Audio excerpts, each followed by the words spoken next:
Hello and welcome to Bitcoin with Jake. Today I'm speaking with Daniel Wilczynski. Daniel, welcome. How are you? Very well, Jake.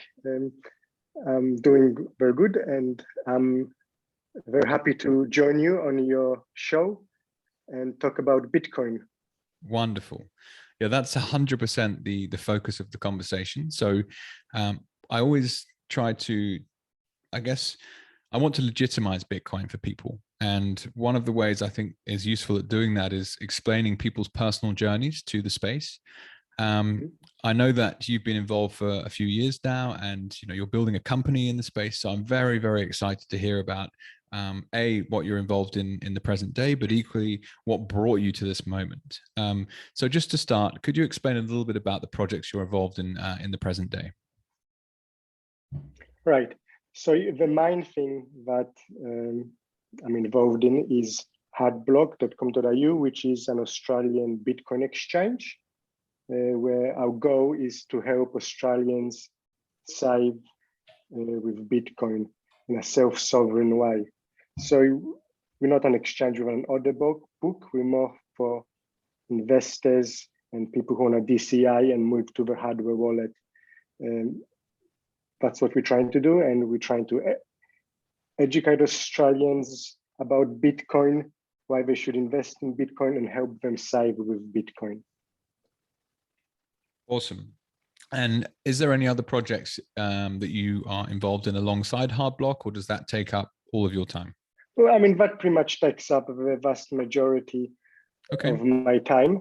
I am also, I've been running the Adelaide Bitcoin meetup for a few years. Okay. So I do that. Recently, Ethan started the Australian Bitcoin industry body. So asked me to join as the board member. So a little bit doing a little bit with that. Okay. And yeah, awesome. And apart from that, doing my family and kids, and that takes up plenty. Which is your day job, plenty. Exactly. Yeah. So the Bitcoin industry body is a very interesting development that's happening. We'll definitely get onto that later in the conversation. What I would like to start with then is rewinding the clock. So you haven't always lived in Australia. So what was growing up for you like? And you're now building a Bitcoin exchange. It requires entrepreneurship. It requires technology skills and a number of other different skill sets. They are presumably things that you picked up during your lifetime. I'd love to find out how and when that happened. So let's dig a little in the teenage years, perhaps, or was technology something you were always interested in? I'd love to learn some more about what the early life for Daniel was like. Yeah, sure. So most people are surprised by this because I have a very strong accent, and they think I have come to Australia recently. But actually, I've been here for, I think, close to 30 years now. Wow. I came to Australia when I was 8 years old with my family. Yep. So, I mean, since 8 years old, most of my life has been spent in Australia, in Adelaide. And where was your, where was your where was your home before that? So where were your parents from? Polish. So I'm originally Polish. Okay. Yeah. And do you remember what Poland was like before the age of 8, or most memories are from here in Australia since? I have some, like, I have a little bit of memories. I went to school there for the first 2 years. And so I have some memories. We actually had a pretty good life in Poland. The main reason we came is my mom's parents were in Australia. Okay. And my mom wanted to join them. They came back in the 80s. And so that was the main reason why we wanted to join them. I remember when I was a kid, Australia was this kind of fantasy land. Growing up in Poland, you think, in East Europe in the 90s, like you really think especially as a kid, you have these kind of completely unrealistic expectations Mm. um, and you think like, the West or Australia would be some kind of fantasy land. I was imagining, and actually one of the things I was imagining was like it'd be a very free place where there's no rules, you can do what you want, and it was actually kind of one of my it sounds silly, but like I was imagining people. I think something that like, oh, you can have a car with no doors and things like that. This kind of but all these kind of regulation and rules don't exist. But everybody's happy and just like that was kind of my imagination. It wasn't quite like that in Australia, but this doesn't have much to do with Bitcoin, but no, that's okay. Kind of, The reason I ask these questions, Daniel, is I'm absolutely convinced that it's certain characteristics within people that a lot of Bitcoiners hold common, if that makes sense. So although I don't think it's boring at all, but people from different countries with different parents, with different education, but with similar characteristics are converging on this technology. And that's really what I'm trying to pull out is what was it like? Perhaps we fast forward a bit and say, okay, so you were growing up in Australia, you had Polish parents who'd migrated here. It wasn't necessarily your first home. It was probably very different to what you knew before. But what were some of the challenges that you faced when you first came here? And any particular memories from that, like the teenage years being in Australia? I think one of the challenges is always come as a migrant child and coming to a different culture. It is always actually a bit harder to adapt and frankly to make friends, to connect with people. I did find that a bit of a challenge coming here. It was always there's always this feeling, and I've spoken to many like migrants who came from different backgrounds, who came around the same age. There's this kind of feeling that you don't properly belong actually anywhere, because I don't fully feel completely Australian, but going back to Poland, I'm very different than Polish people in Poland also. So there's this thing that you don't feel the kind of your identity, it doesn't, you don't completely identify with any culture completely, but it does give you that kind of perspective on different cultures and how people think, and it helps you understand even other cultures, not from your own, but people might have different perspectives. Yeah, it's I mean, certainly when you hit the road and you start traveling, you realize that what you hold as a set of values that you were taught by wherever you grew up, there are other people in the world that live differently, and so you gain perspective.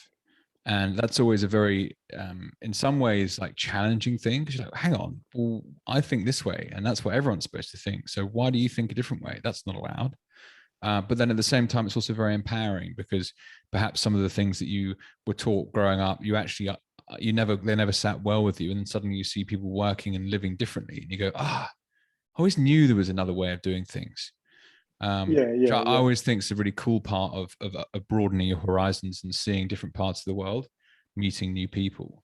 And in many ways, that's what this podcast is all about: is connecting with like-minded people, sharing stories, getting to know people.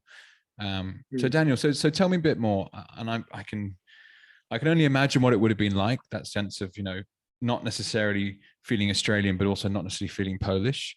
And the bit of the no man's land. I don't want to dive into this yet, but perhaps later in the story, I'd be interested to hear how you feel since taking Bitcoin as an important part of your life and the community that you may have found from that. But we'll get to that later. Yeah. So as a teenager, was technology part of your life, perhaps, or modern monetary theory probably wasn't on the agenda at that stage? So what were you up to at the time? Yeah. So I mean, growing up, I was always technically inclined. I was always pretty good at maths. and think kind of voice kind of subjects, but also as kind of almost like a hobby. I had also an interest in things like history and kind of observing politics and things like that. So even in high school, these were kind of my interests. And I really learned programming in high school, in school, and I really loved programming. I loved I think that's how what people who get into programming like it. It's you can create stuff. It's I like with programming. It is about creation. You use your code to create something, and I really enjoyed that. So in university, when I went to university, I chose to do computer systems engineering and economics, which were both of my kind of interests.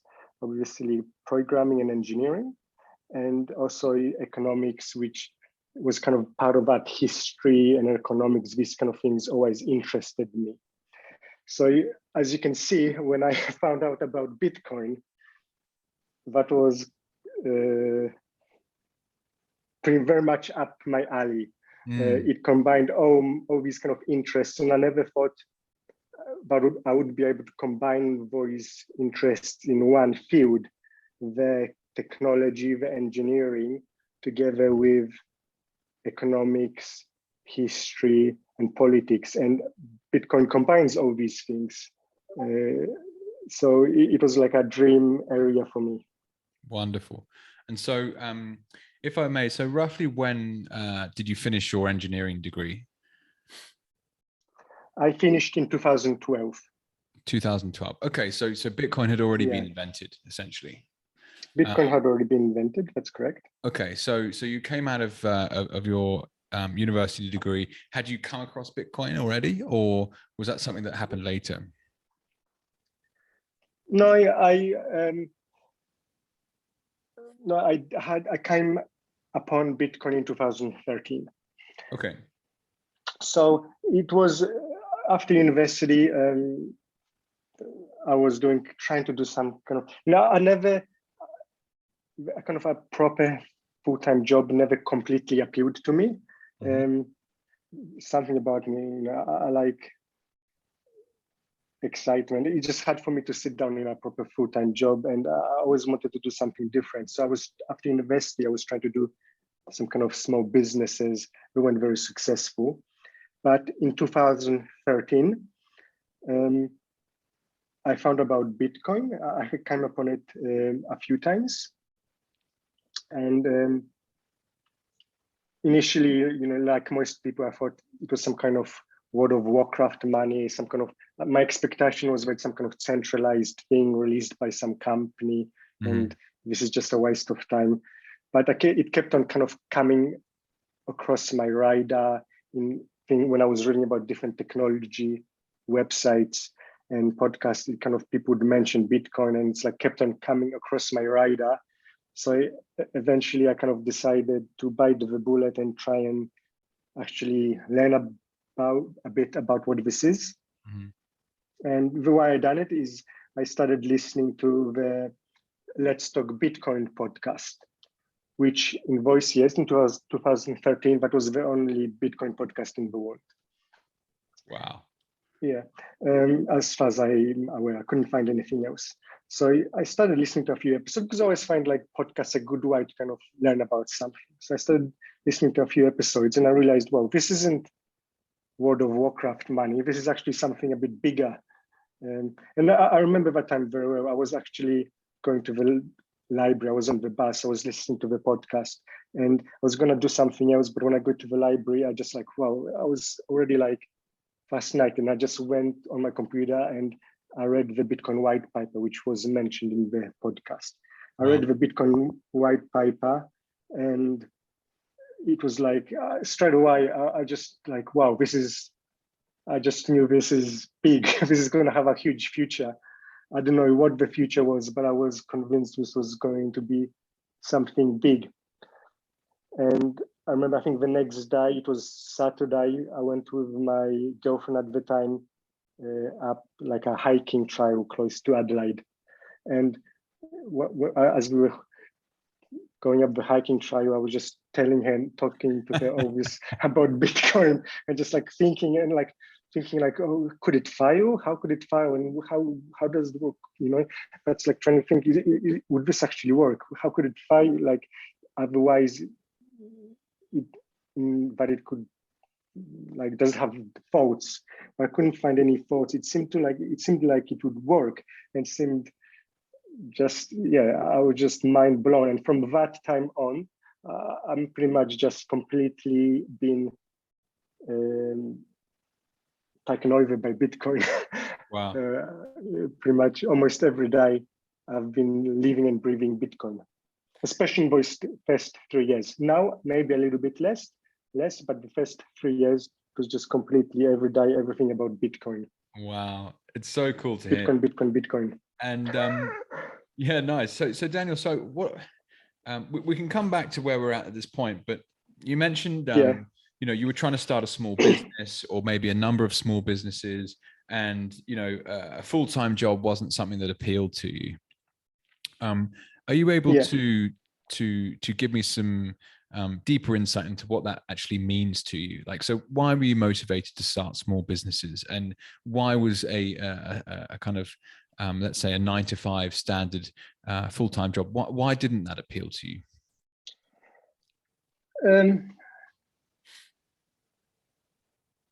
I guess you know, I like things to be fun. That's another reason why I love Bitcoin. Bitcoin is fun. Bitcoin's exciting. And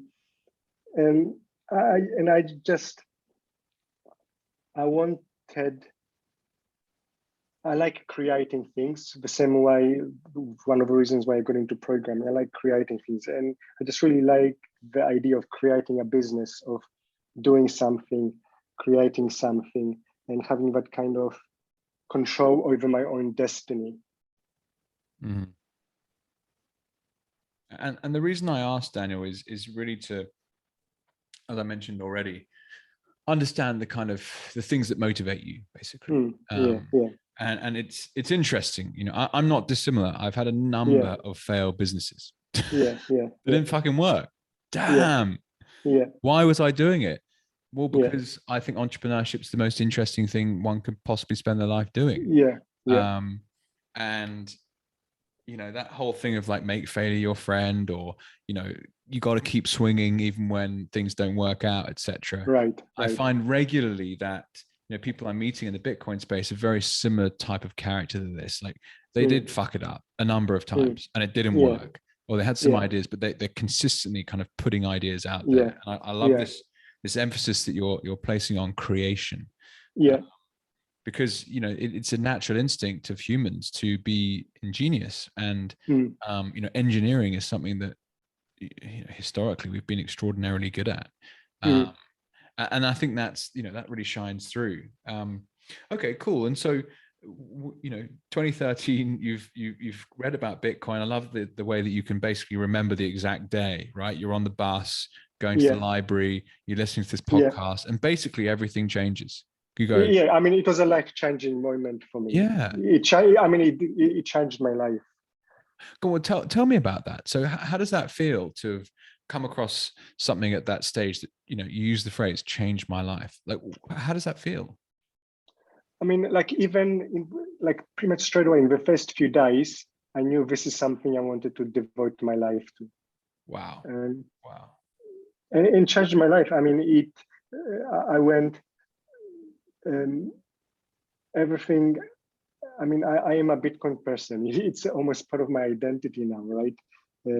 After all these years, I've gone, wherever I travel, I go to Bitcoin meetups, to Bitcoin conferences. I meet people who are into Bitcoin. They influence me, right? All the ideas, the kind of libertarian philosophy. I was already kind of partial to that, but a lot of those ideas became stronger with me and kind of influenced me from people in the Bitcoin space, right? So, I mean, Bitcoin influenced me, and the people in Bitcoin influenced me. I mean, it just, it's just part of who I am now, you know? It's extraordinary to think that, you know, people are having these, let's say, light bulb moments in a decentralized manner, right? So people, Yeah. you were in Adelaide, Australia, Yeah. and there were people Yeah. sitting in America or in Africa or Yeah. wherever the Yeah. hell they might be, having similar Yeah. moments. And then you literally use the phrase, I knew within a few days I was going to devote my life to it. Like, Yeah. whoa, like what Yeah. does that? Yeah. Yeah. So Yeah. if you could kind of remember back to the day that that this all happened, what do you think it was that you recognized in the white paper or the reading that you listened to immediately that you thought was just so important that you had to make that step and say, right, this is what I'm going to do with my life and help build this thing? Yeah. Well, I think a few things. One of those, I recognize this is matches my skills. You know, there's many things in life I wouldn't be good at, and I'm not suited to my skills that much, but I felt like this is something where my skills are suited to. And reading about Bitcoin, why I just could see that the kind of the decentralized money, I could see the value of that, of decentralized money. It just seemed to me something like a groundbreaking technology, like an improvement in the evolution of money, a new paradigm in money. The same way, you know, money evolved from, you know, it was bartering, gold coins, paper money, and the kind of current system. Just Bitcoin was the next evolution in that. And, you know, in those days, Andreas Antonopoulos was very influential. His ideas influenced me and a lot of people who got into Bitcoin at that time. Andreas Antonopoulos was on the Let's Talk Bitcoin podcast. He was one of the co-hosts. Oh, is that right? Okay. I've actually never heard anyone quote that podcast before. So yeah, how interesting. Of course, Andreas's work is regularly quoted from the kind of the class of 15, 16, but obviously 2013, he was already working on a lot of his work in terms of books, etc., and courses. It's cool. And what I mean, Bitcoin is a new kind of economic paradigm. Like it just changes the potential for commerce in a way that we probably haven't even understood the potential of yet. It's backed by software that, you know, frankly, one is required to be quite technical to understand. And to your point, that's exactly why you just were like, okay, this makes sense. You'd literally, you know, you'd been at university, you spent 4 years as a 20 to 24-year-old or whatever it was, understanding those two subjects to a degree that a lot of people in the world never get to. And what I like about that is, you know, you had a lens essentially that was able to, in some ways, due diligence this opportunity and this new technology. And with the skill sets you had, you knew it was going to be interesting, like straight away. Now, of course, had you majored in art and, you know, some kind of music, then you wouldn't have had a clue what it meant, or, you know, whatever, right? Gosh, how cool. And so I guess as this process is playing out, you're thinking, okay, I'm going to devote my life to this. So those first 3 years, 2013 to 2016, like what was Bitcoin like? And I compare that to today where, you know, there are hundreds and hundreds of Bitcoin podcasts and the content is fantastic to listen to and learn from. How does it compare today to when you first got involved in the space?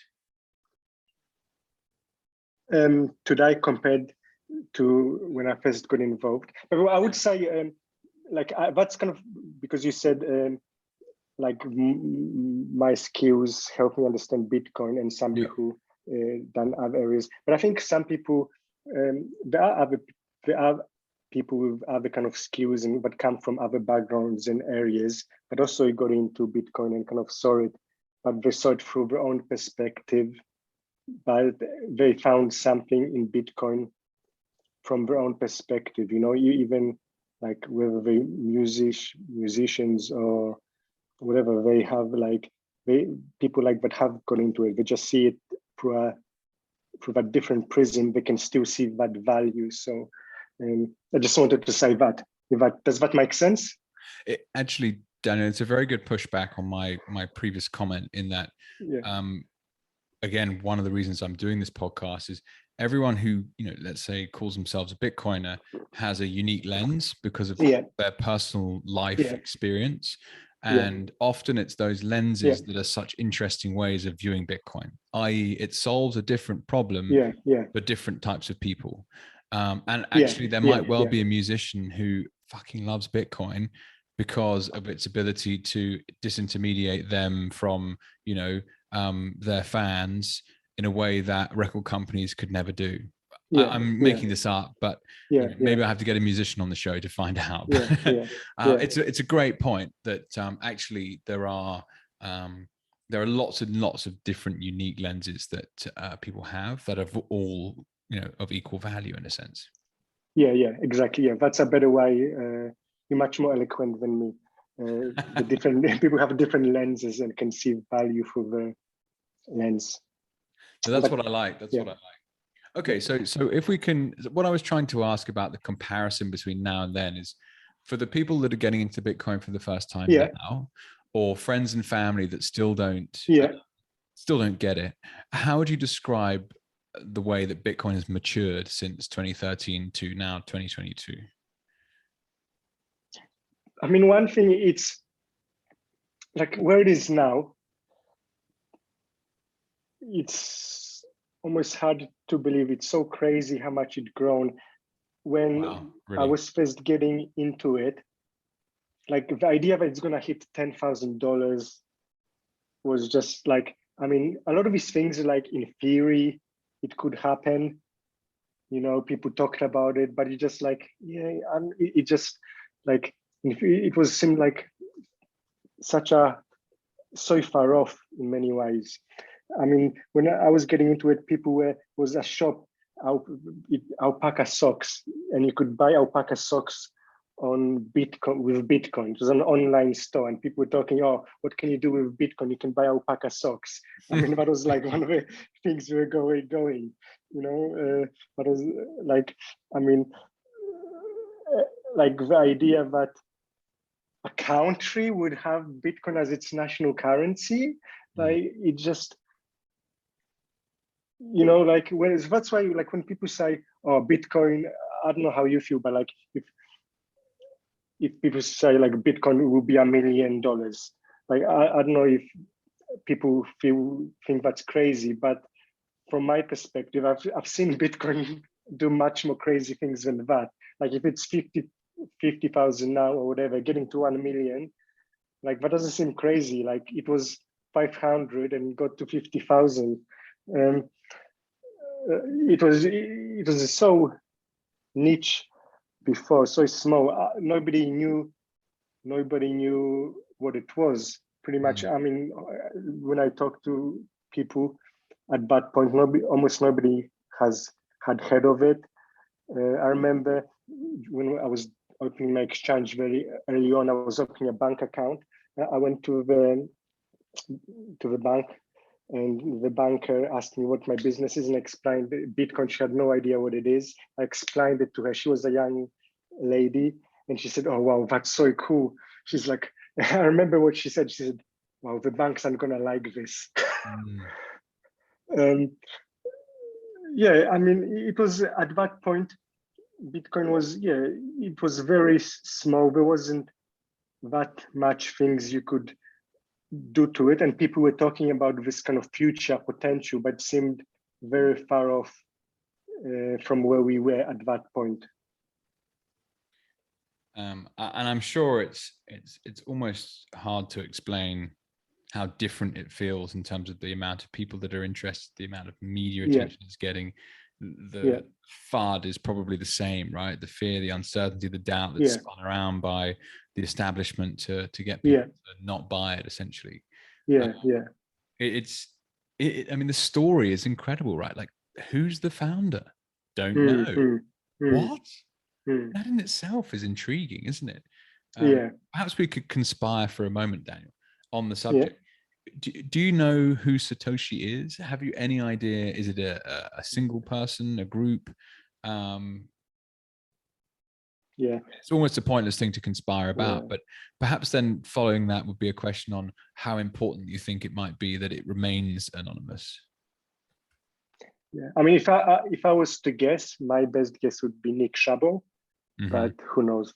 But I think it is important because whoever Satoshi is, he's a person or maybe a group of people. I reckon it's a one person personally, Okay. but that person, like he has his personality, and I'm sure if we'd find out found out who he is, a lot of people would think, oh, actually, I don't like that aspect of his personality, right? Nobody's perfect, but because he's anonymous, we can kind of project all our ideas and our kind of or ideas on who that person is, and everybody projects their own ideas. And if we knew him for real, he might not live up to some of our expectations, and some of us would maybe not like his creation, because if Satoshi, maybe he has some political view which we disagree with, and then it's like, well, I don't want to use that person's coin, right? So I think that's a big reason why it's important, right? In my opinion.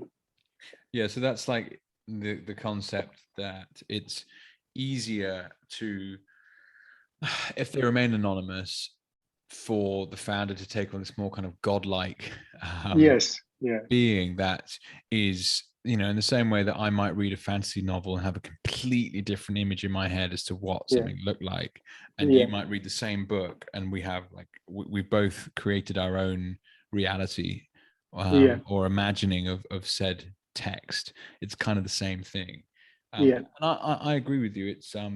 It's everything I've researched. I think it's very important that it remains the case that the founder isn't, accessible in some way. yeah, As soon as a human element evolved, corruption mm, is possible.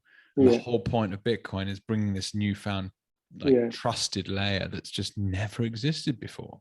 yeah, And the power of that is, and again, I just don't think we fully comprehend what we're dealing with here in some senses. yeah, yeah, yeah, Um, yeah. Okay, and so Daniel, what I'd love to get into then is a bit more about your entrepreneurial journey. So, Yeah. boom, you're down the rabbit hole. It's your skill sets really align. You're really passionate. You want to devote your life to Bitcoin. Did you just bought some? Like, what did you actually actively do then? You'd obviously tried to start some businesses in the past. Is Hardblock the first iteration of a company, or did you have some other ideas? Just talk to me a bit about how that process has played out. Yeah, sure.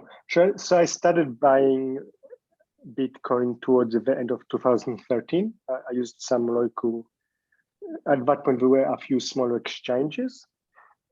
So started buying Bitcoin there. I actually even bought a little bit from Mt. Gox. Okay. And very soon, I wanted to be like a lot of people who are interested in Bitcoin. I wanted to be involved. I just wanted to, how can I be involved? I need to be in this space, be involved in some way. So I thought I would set up my own small exchange, and it was very basic initially. I just coded up a very basic, it was really a glorified web form initially, which was the initial version of Hardblock exchange. And what it was really, it's people would deposit dollars. It took me a few months like 3 months to get a basic version up. And people would just have to deposit dollars.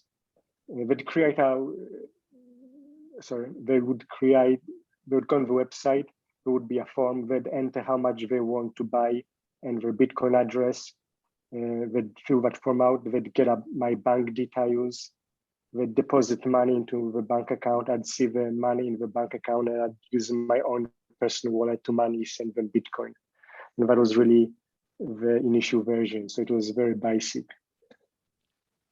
And Daniel, this was in 2013 that you made this. That was 2014. That was early 2014. Okay. Yeah, and look, and it actually surpassed my expectations. It started, unlike my other business, it started doing very well, very fast. Cool. Yeah, so started doing very well, very fast.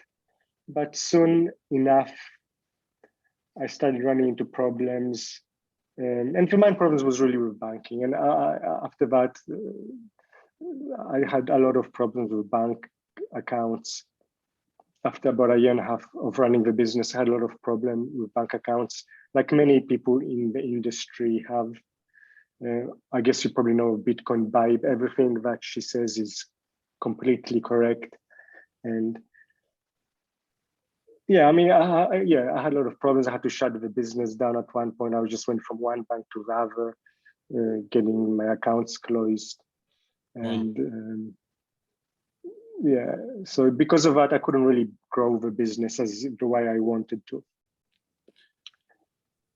And I'm intrigued by well, this point where like you've surpassed expectations. So I love startups, I love entrepreneurship, and what you're looking for is what problem are you solving, whose problem are you solving, create an avatar like this, this fake person in your head that's got this huge problem, and you're going to solve it for them, and they'll pay you to solve it. And you can have 1,000 product ideas, you can create small MVPs for all of them, and 99% get basically zero traction, and then one of them just goes flying. In terms of the businesses you'd set up before, and then the initial traction you received on building this particular product, just describe to me, like, was it exciting when you suddenly realized it was actually creating value for people and others were actually using it? Like, what did that feel like?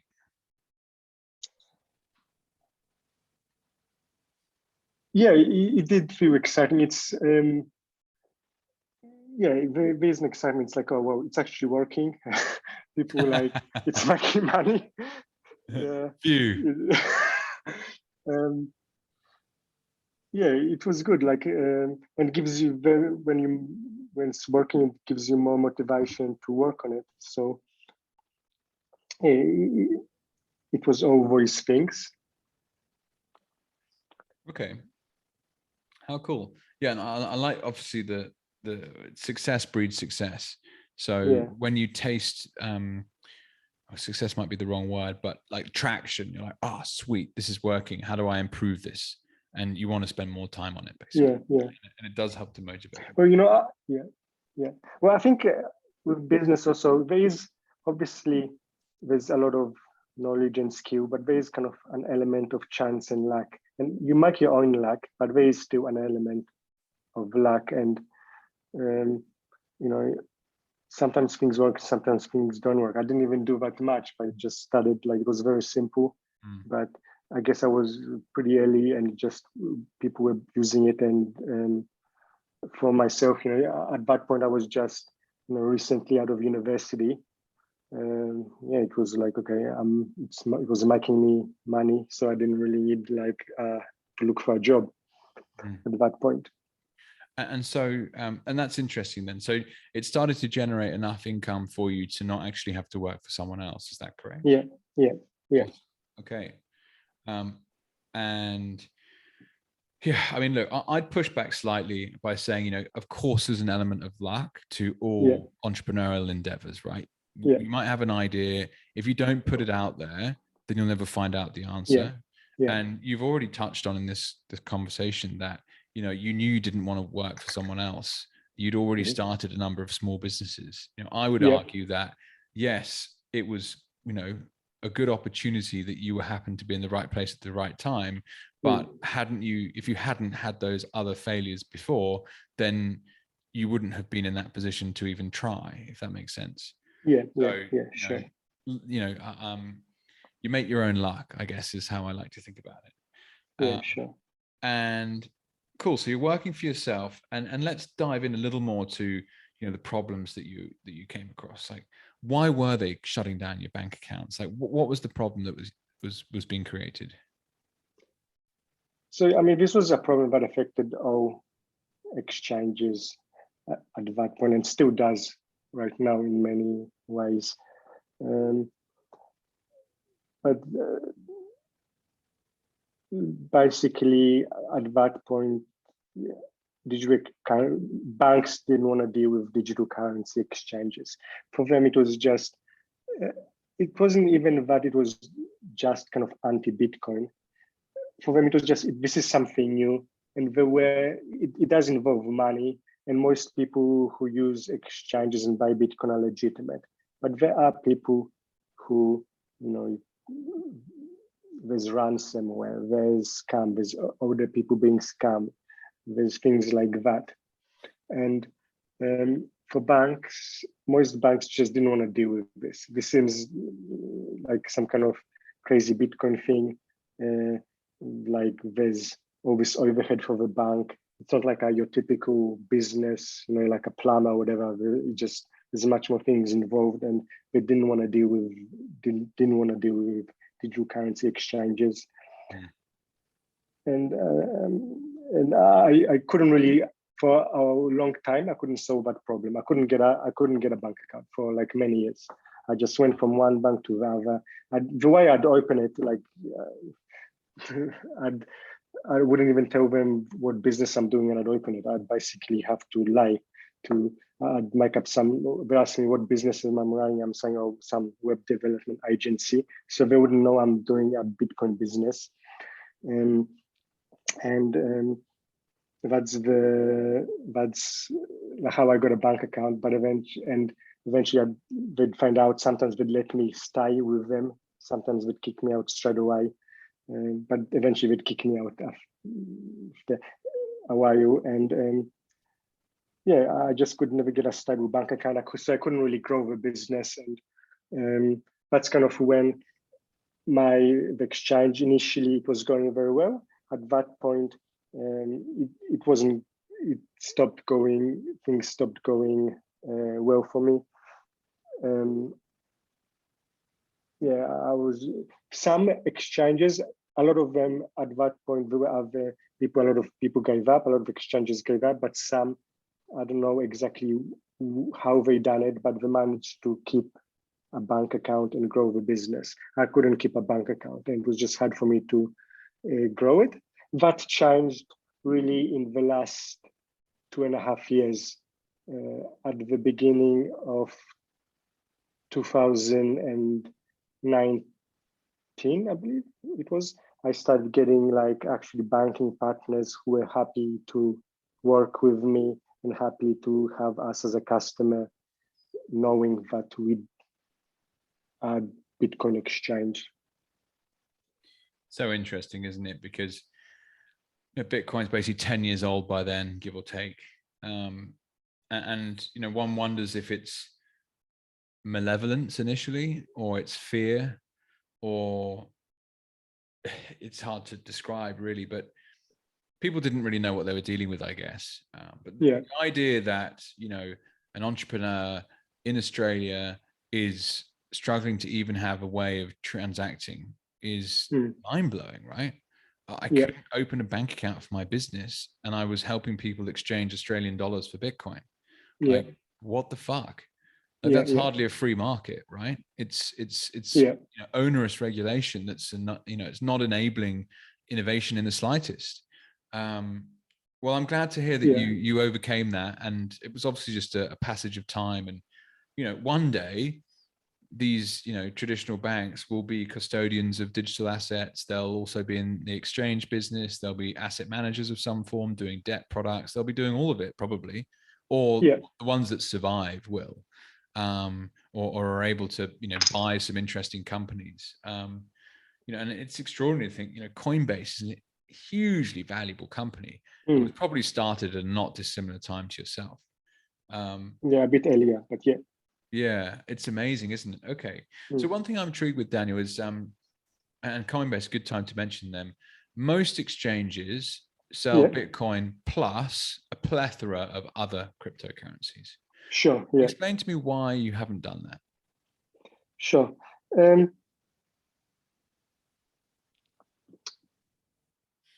I like when I first got into Bitcoin, there weren't even that many altcoins. There was Litecoin, right? That was the only one. But when things were kind of being worked on, like Ethereum, I took some interest. I tried to kind of keep on tabs with everything, and I tried to research Ethereum. Actually, bought it very early on, and but very soon I realized that well, early on I was trying to find out and learn everything and understand every project, but very soon I found out that these projects went nowhere, and so many things I started learning and researching, and they died. And as I learned more about them, about Bitcoin and about things like Ethereum and other, I realized that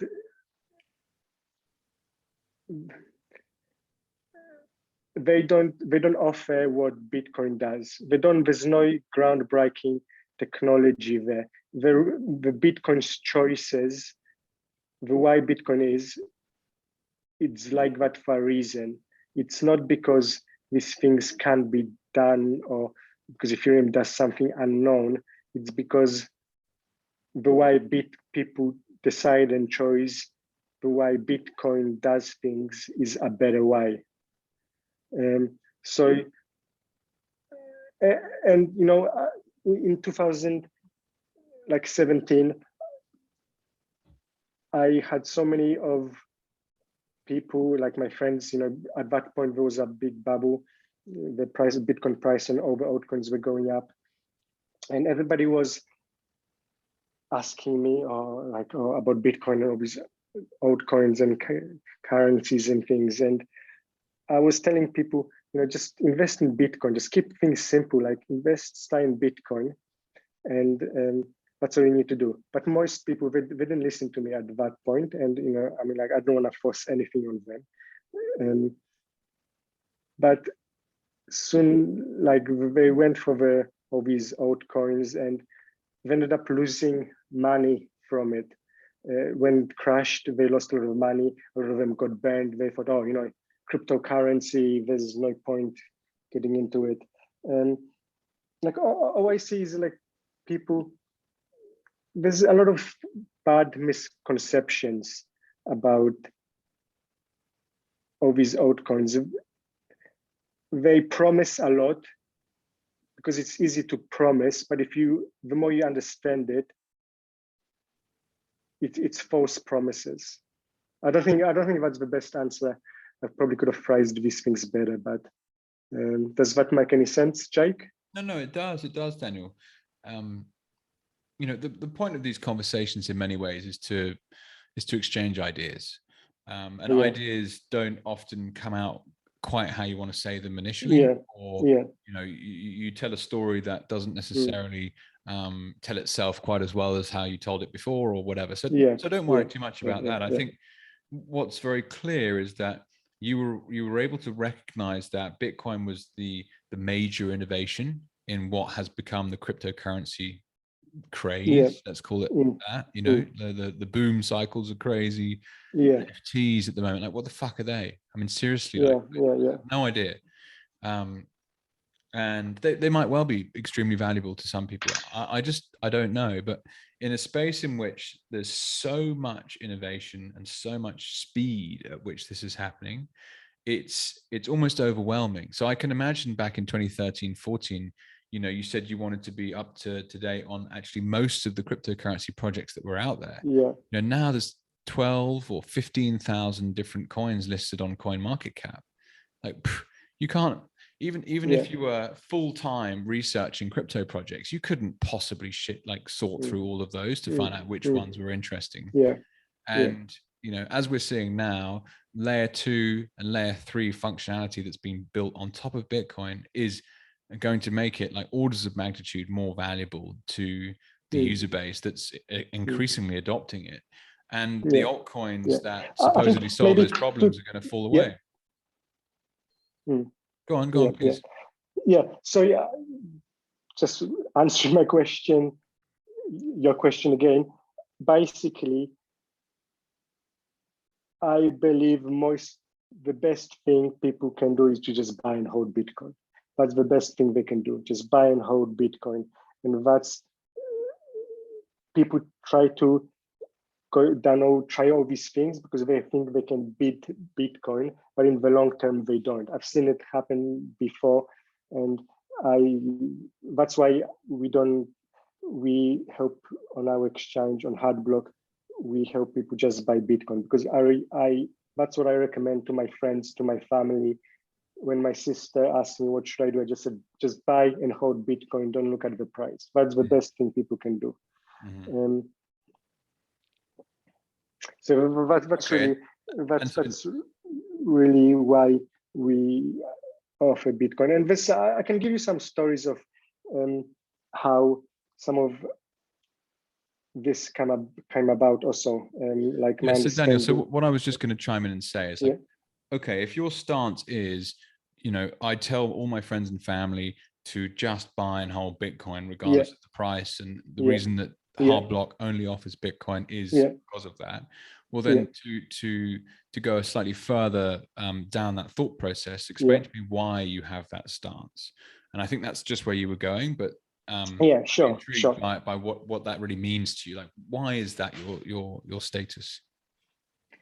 Okay, so I'll give you an example, a story from 2017. Any real stories you can think of, etc. It always helps to bring it to life. I was trying to learn about Ethereum more, and one of the things, the first point to start with is to run a Ethereum node. So let's try and get an Ethereum node happening, like set it up and see how all that works. So I was, and that's actually the point where I got stuck. I could not get the Ethereum node to run. And I'm not the greatest engineer, but still I'm an engineer. Like it kept on crashing. Like I was trying to set it up, it kept on crashing. And I thought, well, I mean, maybe again, I'm not there's better engineers than me. I started looking on the internet. There wasn't that much information. Most people just said, well, don't run Ethereum, or just use, whatever, MetaMask or whatever. But it's like, well, I get it, but just want to know how to run an Ethereum node. I couldn't get the answer. I met somebody in like a Bitcoin meetup, also an engineer, and he was, and we were discussing it and about Ethereum and my problem. He said he had the exact same experience. He said he tried to run an Ethereum node, it kept on crashing, he couldn't sync it. And around this time, Jamison Loeb, I guess, have you heard of Jamison Loeb?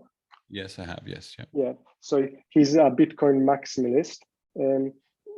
But at that point he was, I can't remember the name of the business he was working on, but it's a business, it's still around, but they provide infrastructure for a lot of exchanges, where they basically run the wallet, the Bitcoin wallet and all the altcoin wallets. And he was talking about how the Bitcoin node just worked, why he had so much trouble with all these altcoins and Ethereum. Like it just was not reliable, it kept on crashing. And like this kind of experience, that's actually how he became a Bitcoin maximalist. So that experience, in some way similar to me, with his experience running that infrastructure platform, he had so much problems with running the different nodes for all the altcoins. And so what I realized is that a lot of these projects, they sacrifice decentralization for greater capability. And I think most people, when they get into like cryptocurrency, let's say, they just like that stuff. The decentralization is kind of below the surface. They don't see that. They just see the greater capability, but they don't see that greater capability is achieved through less decentralization and having something that's less secure and less decentralized. And sure, I mean, somehow somebody runs Ethereum nodes.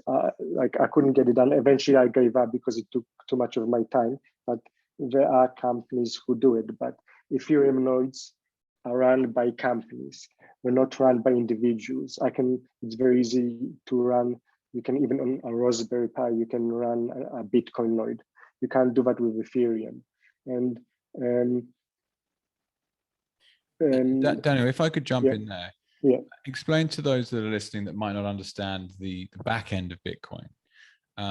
Why is it important that you're able to run a node? A node validates over transactions on the network, keeps a history and validates over transactions on the network. Bitcoin is decentralized because it's decentralized because of the nodes. If you want to change the supply limit of Bitcoin, if you want to change from 21 million coins to 30 million coins, it would require all the nodes to agree on that. If you want to censor transactions, it would, well, actually it's a bit more complicated than that, but basically to make changes to the protocol, consensus changes on things like the supply limit, you need all the nodes to agree. So, and because in Bitcoin, all the nodes are run by individuals, it's much harder to make those changes, right? So if you look at history, like, I mean, Bitcoin was inspired in many ways by BitTorrent. And if you look at that history, how originally there was, I forget what was with early music sharing clients, Napster, right? Like, so they were centralized, and then there was Kazaa, which are actually slightly more decentralized, but we still a lot of the actual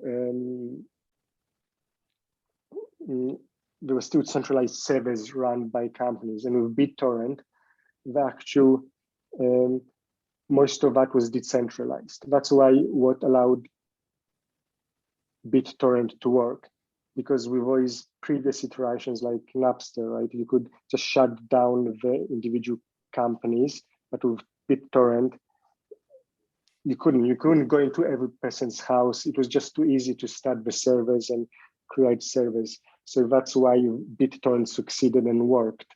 And so with Ethereum, I mean, it's much easier if the government, if let's say the American government in the future wants to stop payments to Russia, for example, they can, there's really like, all they need to do is go to AWS. Most of those nodes are on, Ethereum nodes are on AWS, right? There's only a handful of Ethereum companies, and most of those companies run the nodes on AWS.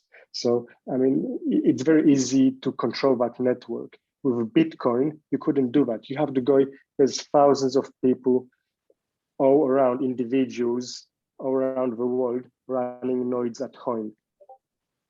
It's impractical, much harder for any authority like the United States government to exert pressure on those individuals. So which essentially means, and what does that mean? That means like that gives Bitcoin its value, because Bitcoin is digitally enforced property rights, right? So because of that high level of decentralization in Bitcoin, you have better property rights in Bitcoin than any other currency, any other altcoin. right? So, why do like Chinese people, why do they invest in Australian property or Canadian property or whatever, everywhere? They move their money, try to invest in property in Western countries.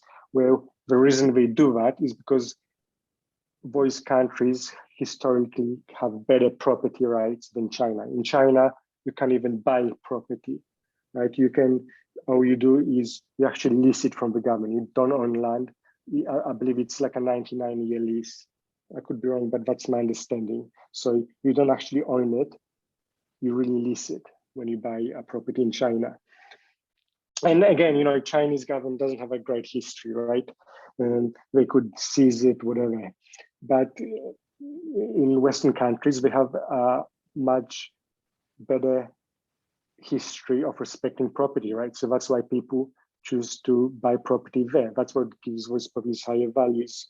And again, Bitcoin, in digital currencies, we don't have property rights enforced by law the way they have been traditionally. We have property rights enforced by code, by decentralization.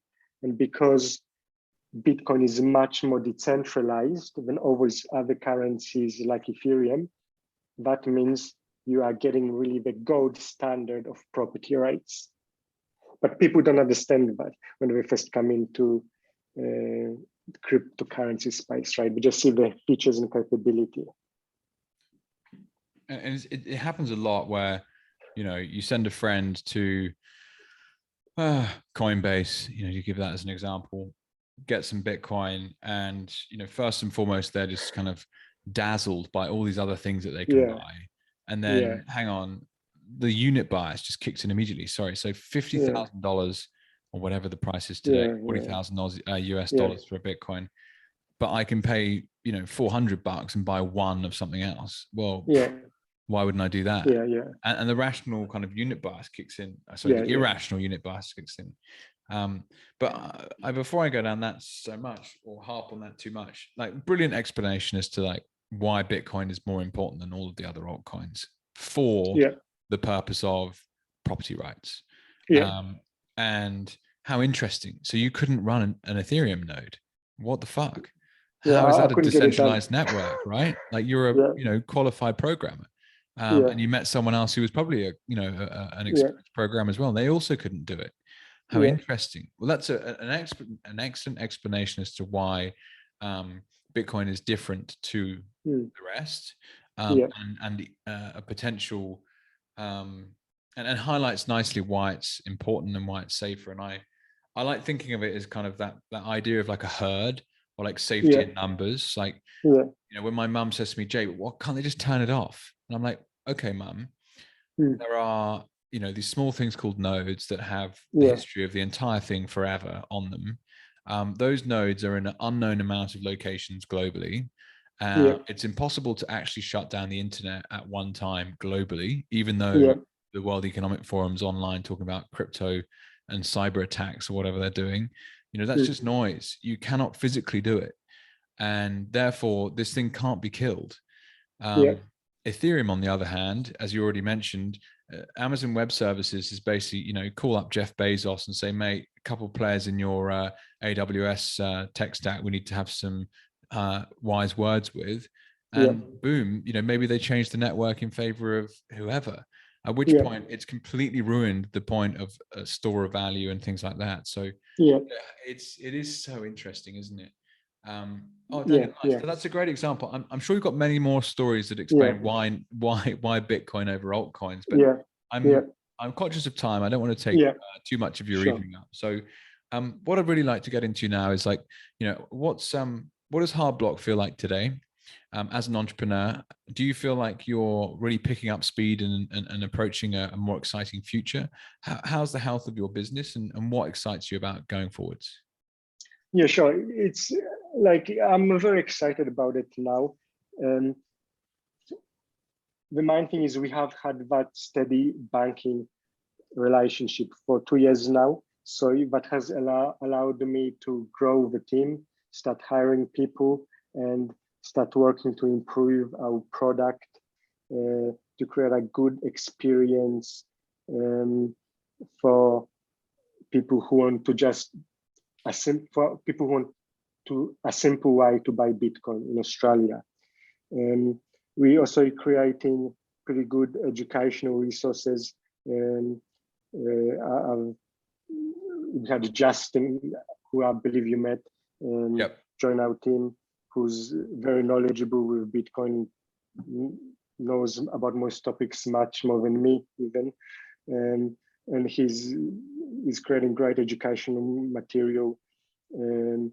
Because that's kind of what we aim to do, right? We want to help, we want to educate Australians about Bitcoin, why they should buy Bitcoin, and help them buy Bitcoin. So it's exciting now. We're hiring people, we're improving the product, and for the last 2 years, I haven't had to worry about the rug being pulled out from underneath our feet with the closure of bank accounts.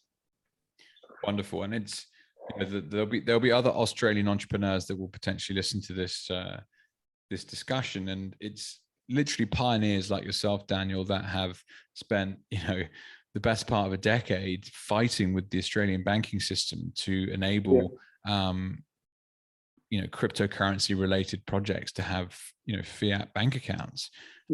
Without the hard work you've done to explain why it's important to open the doors, then there's a whole heap of innovation that wouldn't be able to happen in the next 5 to 10 years that is bubbling away under the surface now. So, you know, big shout out to yourself, and thank you very much for doing all of that. I know there'll be some really interesting companies that get created in the near term that wouldn't be able to if people like yourself hadn't been out there doing the hard yards so far. Okay, Daniel, nice. No, it's been great to spend some time with you and to learn a bit about what brought you to today. I mean, any final comments from yourself at all? I don't have anything myself per se. It's great to have a conversation with someone who's, you know, building and running a company that they're clearly so passionate about and, you know, pumped for the future. Any final comments you'd like to make? No, I don't. I mean, there's so many other topics we could still cover, but maybe we can leave it for a future discussion. But yeah, it was great talking to you, and I hope your listeners got something out of it and found it interesting. I realize I do have a strong accent, and sometimes maybe it's hard to understand me. No, it's good, but it's good to get out there, Daniel. It's good to get out there and to talk and tell stories. I mean, the one thing you could mention, for example, is what is the name of your podcast that you guys are currently putting out? Right. So we started doing a podcast, the Australian Bitcoin podcast, where and it's a mix of episodes. We have some kind of educational episodes where we educate people about the different topics in Bitcoin, about privacy, and about different hardware wallets, different types of wallets. And we also interview a lot of people in the Bitcoin space, in the Australian Bitcoin space. We really try to focus on Australian people, on the Australian community, interviewing people who are Bitcoiners, who are part of the Australian Bitcoin community. And I think it's a pretty good resource. Again, it's Justin is in charge of that, and he's extremely knowledgeable about Bitcoin, about privacy. He's very passionate about privacy, very passionate about Bitcoin, and he's got a lot to offer. Awesome, and good luck to Justin and to yourself as you build this out. I know it was only brief, but we did have the chance to meet in person at the recent Bitcoin Bush Bash in Beechworth. And, you know, you mentioned community and building Australian focused Bitcoin products and education. You know, there we were to me anyway, as someone who grew up in the UK, you know, in the middle of fucking nowhere, right? You're all the way over in Australia. You're 4 or 5 hours drive outside of Melbourne in a small community hall with a bunch of Bitcoiners, and then you end up in the pub. And it really was an exciting couple of days. And in some ways I'm like, you know, is Bitcoin getting more mainstream? Well, yes, it is, but then equally it's still so unbelievably early that, you know, the biggest I mean, maybe it's still so new, but you know, it's a relatively large gathering of Bitcoiners in terms of the Bitcoin community here in Australia, but it's still, you know, I think there was probably 60 people in the room over the course of the week. So it's not huge. I mean, obviously the Bitcoin conference in the States is the leading kind of event with whatever it is, 25,000 people at it or something. Yeah. You know, if Bitcoin does what we think it might do, which is become the global reserve currency of the world, if it isn't already, you know, there are people that go to music festivals near where I grew up in the UK, Glastonbury, 250,000 people on site. It happens every year, has done for 50 years. And that's to watch like great rock and roll bands and whatever else. You think, okay, well, this is like the reinvention of money in the digital era. Like the festivals that are going to be held around Bitcoin are going to be absolutely massive, because it's going to change everything in everyone's life. Whereas like some people have different tastes and preferences for different types of music and therefore go to different types of festivals, et cetera, et cetera. Yeah. So the fact there was like 60 of us in a room together in, you know, a remote part of Australia, to me means like we are still incredibly early, but no, it's very cool. Okay. Well, Daniel, thank you so much. For those that would like to get in touch with you, what's the best way of doing that, please? You can, my email is danielw@hardblock.com.au.